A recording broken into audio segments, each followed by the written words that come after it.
Quem diria que a gente ia descobrir que o retorno do Arthur pra dentro de Dicatien podia estar bem mais próximo do que a gente esperava.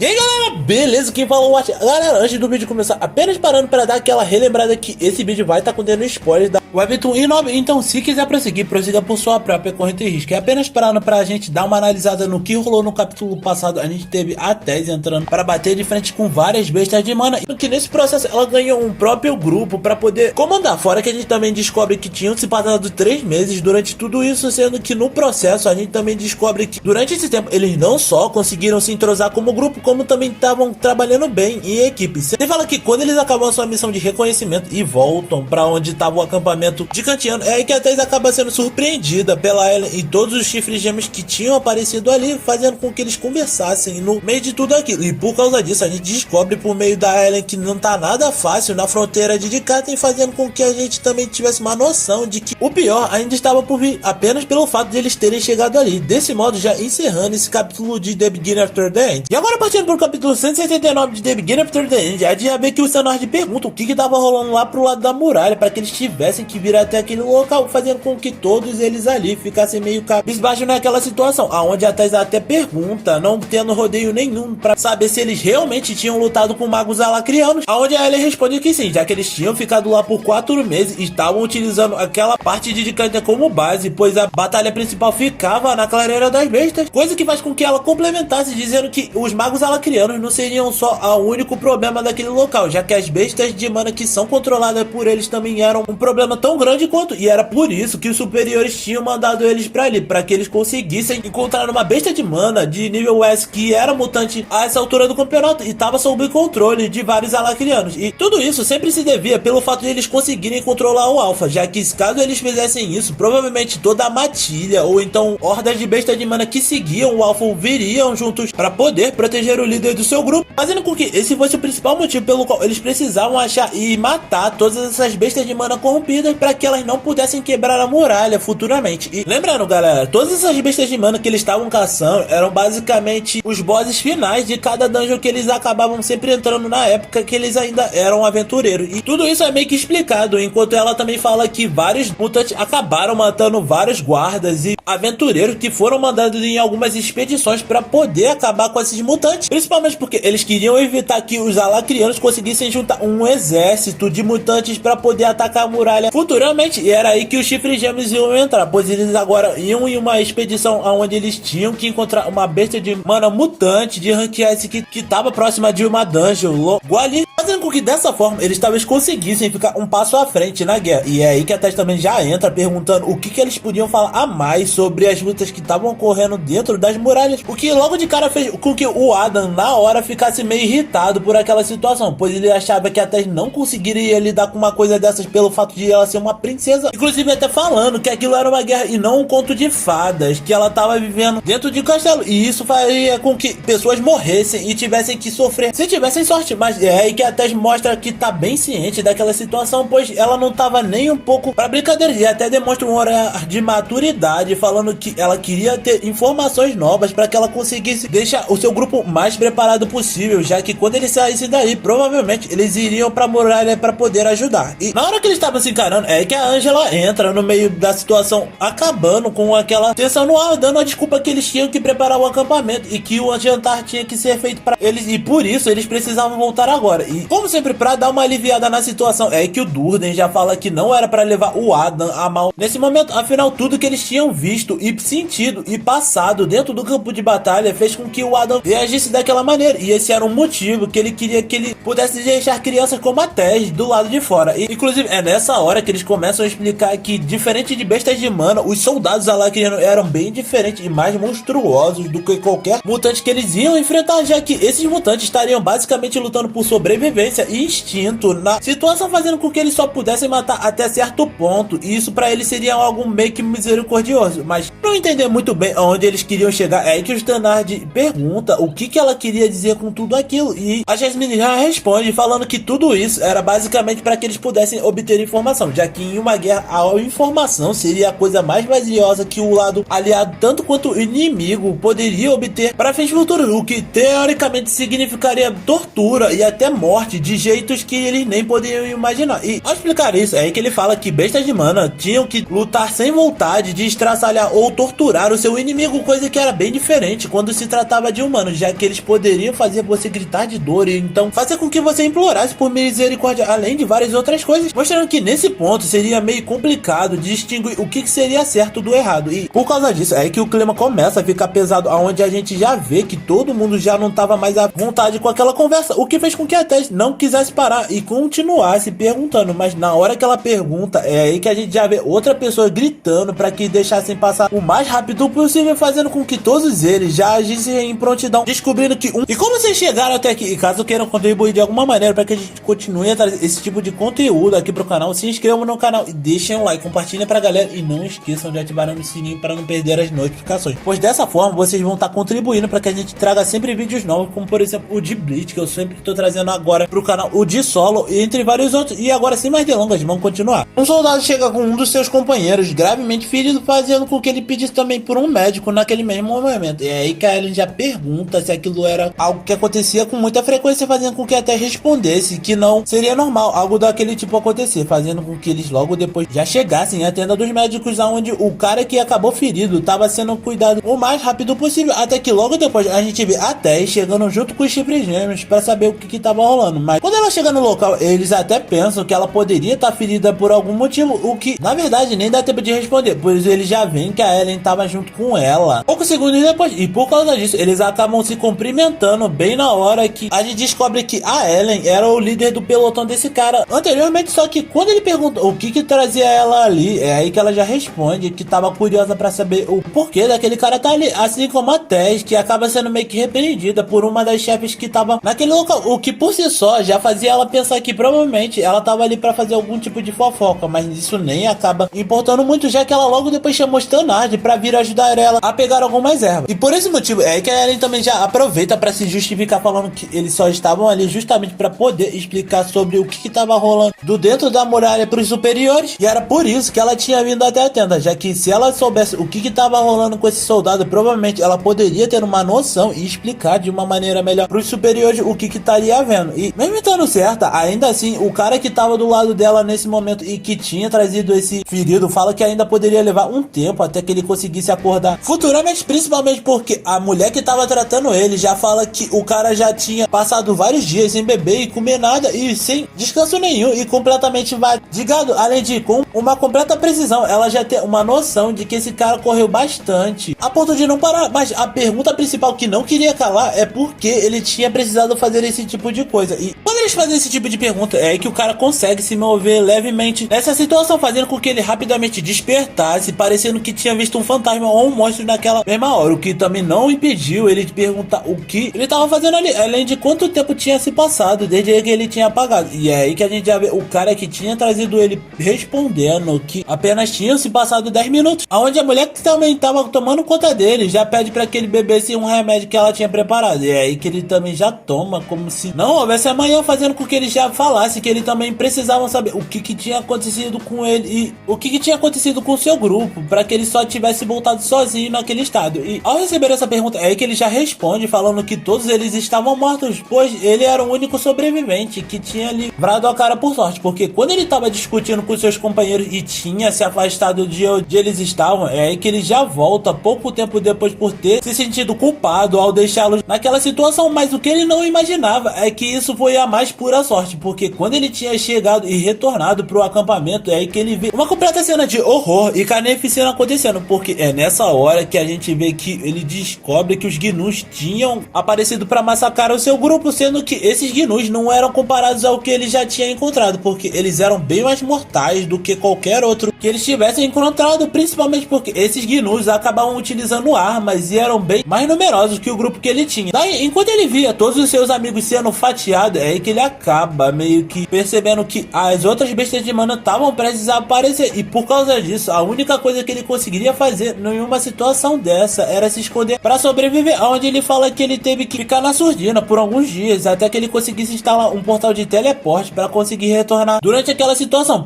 principalmente porque ele não podia se dar o luxo de ativar aquele portal ali, já que caso ele fizesse isso, era game over para ele, e era por isso que ele acabou correndo bastante para salvar a sua vida. Só que uma coisa boa tinha acontecido em tudo isso, porque quando ele corria pra salvar a sua pele, ele acabou reparando numa porta que todas essas bestas de mana estavam protegendo do outro lado, e foi por isso que ele acabou achando que eles tinham finalmente encontrado. Desse modo, com a gente descobrindo que eles finalmente encontraram um mutante de classe S que eles tanto estavam procurando, e a gente já meio que encerrando esse capítulo 169 de The Beginning After the End. Mas então, galera, o que vocês acharam desse capítulo? Eu sinceramente achei meio raso, até porque eu acho que dava pra eles terem emendado com o capítulo da semana que vem, já que todas as informações que foram dadas poderiam ter sido passadas enquanto até se o Chifre Gêmeo, além de todos os outros, estivessem indo pra dentro dessa DG. Mas enfim, depois que a gente descobre tudo isso dentro da Webtoon, a gente finalmente revela pra vocês que na 9 o Artis vai estar dentro dessa DG de Rank S. E não só isso, porque o cara vai estar em cima de uma pilha de corpos de besta de mana, só esperando a galera chegar pra ele poder voltar com eles pro acampamento, aonde muita gente não vai acreditar que o Arthur sozinho conseguiu lidar com todas aquelas bestas de mana, inclusive com a